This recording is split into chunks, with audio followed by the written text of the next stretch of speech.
दोस्तों, आपके अपने चैनल फिल्म ब्रिलियंस पर आपका स्वागत है। इस वीडियो में हम देखेंगे ऐसी छोटी कंपनियों के बारे में जिनका मार्केट कैप 1000 या उससे कम का है। तो इनका जो रिजल्ट आ रहा है, तो पिछले 4 क्वार्टर से इनका जो रिजल्ट है लगातार ग्रो कर रहा है। लेकिन ध्यान देने वाली बात यह है कि मार्केट कैप छोटा है तो यहाँ पर रिस्क भी ज़्यादा है।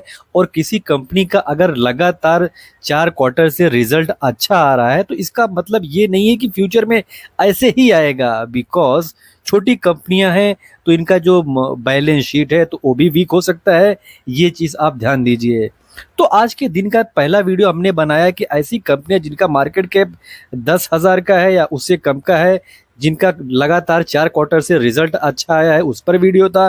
दूसरी वीडियो में हमने ये देखा वो 10 कंपनियां जिनका मार्केट कैप 5,000 या उससे कम का है, जिनका रिजल्ट लगातार पिछले 4 क्वार्टर से अच्छा आया है, उनको देखा। तो इस वीडियो में हम ऐसी कंपनियों को देख रहे हैं जिनका मार्केट कैप 1,000 से कम का है और रिजल्ट इनका अच्छा आया है। तो वीडियो शुरू करेंगे उससे पहले एक इंपॉर्टेंट डिस्क्लेमर देना चाहेंगे। ये video just for study purpose के लिए है, इंफॉर्मेशन पर्पस के लिए है। मेरी तरफ से बाय सेल होल्ड का कॉल नहीं है। तो सबसे पहली कंपनी को देखेंगे, बुराना वेव्स लिमिटेड। तो ये कंपनी काम क्या करती है? जो सिंथेटिक ग्रे फैब्रिक होते हैं उसमें ये कंपनी काम करती है। सूरत गुजरात बेस्ड कंपनी है। हम इसका रिजल्ट देखेंगे तो पिछले 4 क्वार्टर से ये कंपनी लगातार अपना जो रिजल्ट है ये स्ट्रॉन्ग ही देती हुई नजर आ रही है, यानी कि क्वार्टर बाय क्वार्टर इनके रिजल्ट में ग्रोथ देखने को मिलता है। मार्केट कैप काफी छोटा है। आरओसी आरओई काफी अच्छा खासा देखने को मिलेगा। फेस वैल्यू कंपनी का 10 का है। वहीं पर प्लेस कोई शेयर नहीं है। पिग रेशियो के हिसाब से अंडर वैल्यूड देखने को मिलेगी। हालांकि जो छोटी कंपनियां होती हैं इनके पिग रेशियो पर, इनके आरओसी आरओई पर हमें ध्यान नहीं देना चाहिए। हमें इनका जो बिजनेस है इस पर डीपली रिसर्च करना चाहिए। बिकॉज जो छोटी कंपनियां होती है वहाँ पर रिस्क काफ़ी ज़्यादा होता है। अच्छी बात यह है कि कर्जे के मुकाबले में रिजर्व स्ट्रांग है, तो ये अच्छी बात है। और प्रमोटर या फाइस डीआईस पब्लिक की सबके पास हिस्सेदारी देखने को मिलेगी, तो ये भी एक अच्छी बात ज़रूर बन जाती है। वहीं पर दूसरी कंपनी को देखेंगे, यूनिफिंज कैपिटल इंडिया लिमिटेड। तो ये कंपनी काम क्या करती है? तो अगर आप इसका बिजनेस देखेंगे तो ये एक एनबीएफसी कंपनी है। तो इसी सेक्टर में ये कंपनी काम करती है। पिछला इनका जो रिजल्ट आया है पिछले 4 क्वार्टर से वो काफ़ी मतलब अच्छा खासा हमें देखने को मिलता है। तो हमें इस कंपनी पर भी रिसर्च करना चाहिए, हमें इस कंपनी के बारे में भी स्टडी करनी चाहिए। मार्केट कैप काफ़ी छोटा है, तो एक चीज़ जानिए कि छोटा मार्केट कैप होता है तो रिस्क बहुत ज़्यादा होता है। अगर कंपनी लगातार कंसिस्टेंट है तो हमें वहाँ पर स्टडी करना चाहिए। बिकॉज मार्केट कैप छोटा है तो उसमें हम पैसा डाल दें तो ये गलत डिसीजन होगा। हाँ, आप इनके बिजनेस को समझते हो उसके बाद आप कोई डिसीजन लो तो वो समझ में आता है। हालांकि ऐसी कंपनियां जो रहती है यहाँ पर जो रिस्क रहता है वो भी बहुत ज़्यादा रहता है। तो आप रिस्क को किसी भी लेवल पर नज़रअंदाज नहीं कर सकते हो। रिजर्व के मुकाबले में कर्जा काफ़ी ज़्यादा है। हालांकि इनका जो बिजनेस है कर्जा लेना कर्जा देना, इसी सेक्टर में कंपनी काम करती है। अगर एक निगेटिव पॉइंट देखेंगे इस कंपनी में तो 24% का जो शेयर है वो प्रमोटर के पास है। एफआईज और डीआईज के पास भी छोटी सी हिस्सेदारी है। बाकी 55% का अगर शेयर पब्लिक के पास हो, मार्केट कैप इतना छोटा हो, तो वहाँ पर हमें मतलब काफ़ी सतर्क रहना चाहिए। एक चीज़ जानिए, ये हमने जिन 10 कंपनियों को अपने वीडियो में ऐड किया है तो शायद आपको बहुत स्ट्रांग देखने को ना मिले, लेकिन ध्यान दीजिए हमने ऐसी कंपनियों को उसका सिलेक्शन किया है जिनका रिजल्ट पिछले 4 क्वार्टर से अच्छा आया है और मार्केट कैप 1,000 से कम है। तो हमने यही एक बेस बनाया है। इसी बेस पर ये पूरा वीडियो है। ये चीज़ समझिए, ये चीज़ जानिए। अगली कंपनी को देखेंगे, एमरल्ड फाइनेंस लिमिटेड। तो ये भी एक इसी सेक्टर में काम करती है, यानी कि फाइनेंशियल मार्केट से जुड़ी हुई कंपनी है।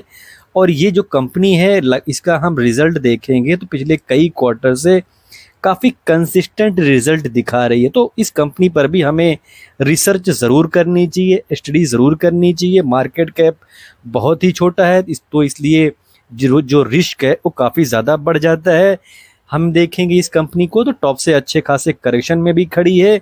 आरओसी आरओई ठीक ठाक देखने को मिलेगा, कोई शेयर प्लेज नहीं है। पिग रेशियो के हिसाब से ठीक ठाक जगह पर ये कंपनी हमें देखने को मिलती है। रिजर्व के मुकाबले में कर्जा देखेंगे तो ठीक ठाक है। और छोटी कंपनी है तो इसमें प्रमोटर के पास कितनी हिस्सेदारी है हमें ये भी देखना हम काफ़ी इंपॉर्टेंट बन जाता है। तो प्रमोटर के पास 59% का पोजीशन है तो ये एक अच्छी बात ज़रूर बनती है। और छोटी कंपनी में जो जो ध्यान देने वाली बात रहती है, बिजनेस तो ग्रो करे, बिजनेस तो ग्रो करना चाहिए, रिजल्ट तो अच्छा आना चाहिए, लेकिन प्रमोटर के पास भी काफ़ी पैनी नज़र रखनी चाहिए। बिकॉज प्रमोटर का जब सेलिंग होता है तो वहाँ पर हमें मतलब उस चीज़ को हम नज़रअंदाज नहीं कर सकते। बिकॉज जो न्यूज़ होती है छोटी कंपनियों पर निकल कर बहुत लेट आती है। जब न्यूज़ निकल कर जब तक एक आम रिटेल के पास पहुँचती है तब तक बहुत देर हो जाता है, बहुत लेट हो जाता है। तो हमें सतर्कता ऐसी कंपनियों पर बरतनी चाहिए। नेट प्रॉफिट देखेंगे इस कंपनी का, प्राइम फ्रेश का, और ये कंपनी पहले देखेंगे काम क्या करती है। जो फ्रूट होते हैं, जो वेजिटेबल्स होते हैं, इसको ये प्रिक्योरमेंट करती है और सेल करती है, तो इसी में इसका बिजनेस है। नेट प्रॉफिट में इसमें भी देखेंगे, नेट प्रॉफिट में हमें कंसिस्टेंसी देखने को मिल रही है, तो इस पर भी हमें रिसर्च करना चाहिए, स्टडी करना चाहिए। मार्केट कैप छोटा है और जो बिजनेस का मॉडल है वो भी ऐसा बहुत ज़्यादा यूनिक या बहुत ज़्यादा स्ट्रॉन्ग आपको देखने को नहीं मिलेगा। तो इस कंपनी पर भी रिसर्च कीजिए, लेकिन एक चीज़ जानिए कि पिछले 4 क्वार्टर से या 5 क्वार्टर से अगर रिजल्ट अच्छा आ रहा है तो इसका मतलब ये नहीं है कि आप आंख बंद करके भरोसा इन कंपनियों पर करते हो। प्लेज कोई शेयर है नहीं, पेग रेशियो के हिसाब से ठीक ठाक जगह पर देखने को मिलेगी। रिजर्व कंपनी के पास 65 करोड़ है, ये एक अच्छी बात ज़रूर बन जाती है, जिसके मुकाबले में कर्जा कम है। एक चीज़ और जो ध्यान देने वाली है, प्रमोटर के पास 49-50% के आसपास का शेयर है, वो थोड़ा सा अपना शेयर बढ़ाया है।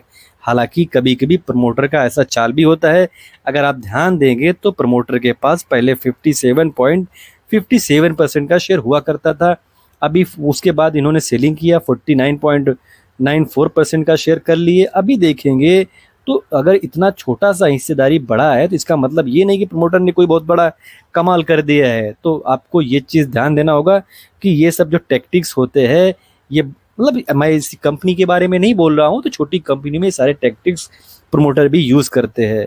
रामा विजन्स को देखेंगे तो ये कंपनी काम क्या करती है, तो baby care, skin care, oral personal care, जो फूड प्रोडक्ट्स होते हैं तो उनमें इनका बिजनेस है।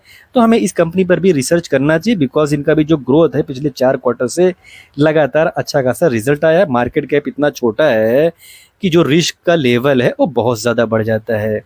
और हम इस कंपनी का देखेंगे प्लेस परसेंटेज क्या है, तो ये 0 है, ये एक अच्छी बात ज़रूर बन जाती है। पिग रेशियो के हिसाब से अच्छे खासे जगह पर कंपनी खड़ी है। अगर हम रिस्क देखेंगे तो जो इतनी छोटी कंपनी है उसके मुकाबले में 23 करोड़ का रिजर्व, 21 करोड़ का कर्जा है, तो जो रिस्क है ये बहुत ज़्यादा है। तो ये चीज़ जानिए आप लोग। और शेयर होल्डिंग पैटर्न पर नज़र दौड़ाएंगे तो 54% का पोजीशन अगर प्रमोटर के पास है तो ये एक अच्छी बात बन जाती है। लेकिन अगर आप ध्यान देंगे तो पब्लिक के पास भी बड़ी हिस्सेदारी है, तो मोस्टली जो पोजीशन है ये पब्लिक और प्रमोटर के पास ही हमें देखने को मिलती है।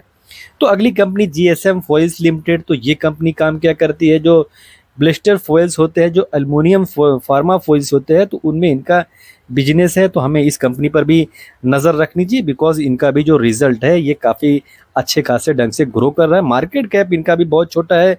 आरओसी आरओई देखेंगे तो अच्छा खासा देखने को मिलेगा। फेस वैल्यू 10 का है और प्लेज कोई शेयर है नहीं, तो ये भी एक अच्छी बात बन जाती है। हालांकि इस कंपनी में एक अच्छी चीज़ ये है कि कर्जे के मुकाबले में रिजर्व अच्छा खासा है, तो ये चीज़ इस कंपनी के लिए अच्छा मतलब मजबूत पॉइंट बन जाता है। प्रमोटर के पास 66% का पोजीशन है।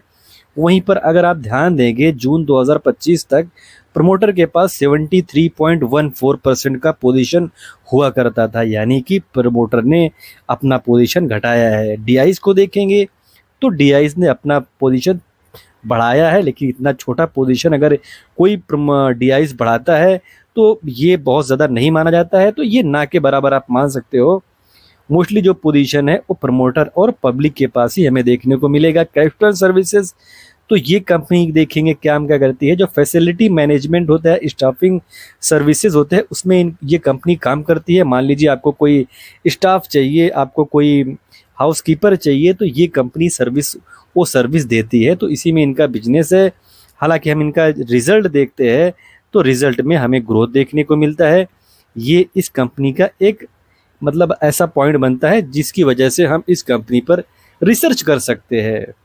और मार्केट कैप देखेंगे तो काफ़ी छोटा है। आरओसी आरओई ठीक ठाक देखने को मिलेगा। प्लेज कोई शेयर है नहीं, पिग रेशियो के हिसाब से ये भी कंपनी हमें अंडर वैल्यूड देखने को मिलेगी। तो अगर हम बैलेंस शीट देखेंगे तो रिजर्व 92 करोड़ का है और 175 करोड़ का कर्जा है, यानी कि रिजर्व के मुकाबले में कर्जा इतना ज़्यादा है, मार्केट कैप इतना छोटा है, तो रिस्क काफ़ी ज़्यादा हो जाता है, रिस्क काफ़ी बढ़ जाता है।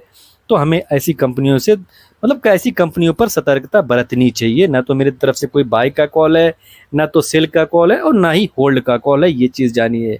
एक अच्छी बात ये है कि शेयर होल्डिंग पैटर्न इस कंपनी का 72% ऐसा है जो प्रमोटर खुद ही बनाकर बैठे हैं, वहीं पर 27% का पोजीशन जो है ये पब्लिक के पास है।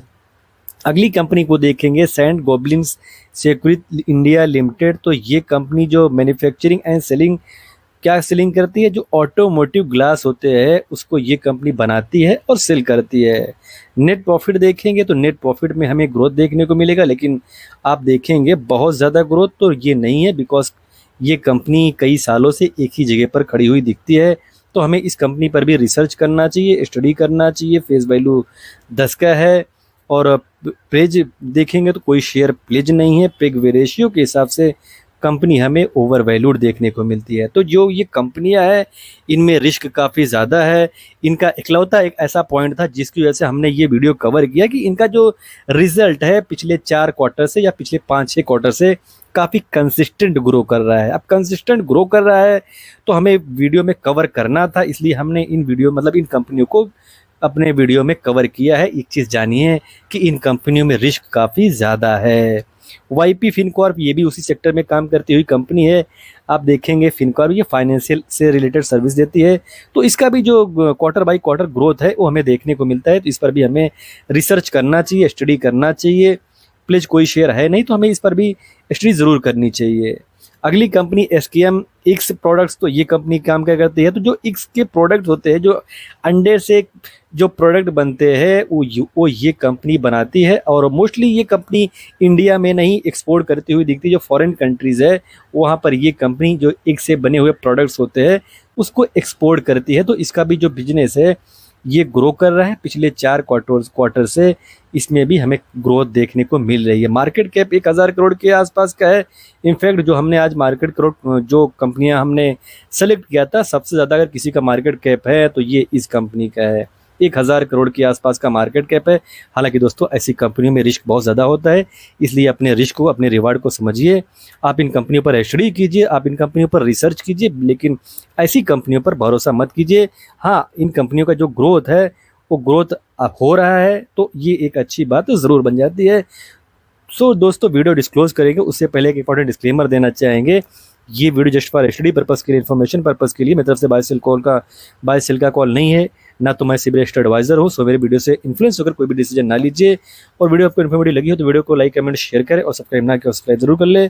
मिलते हैं किसी नए वीडियो में नए टॉपिक के साथ, तब तक के लिए दोस्तों हैप्पी इन्वेस्टिंग।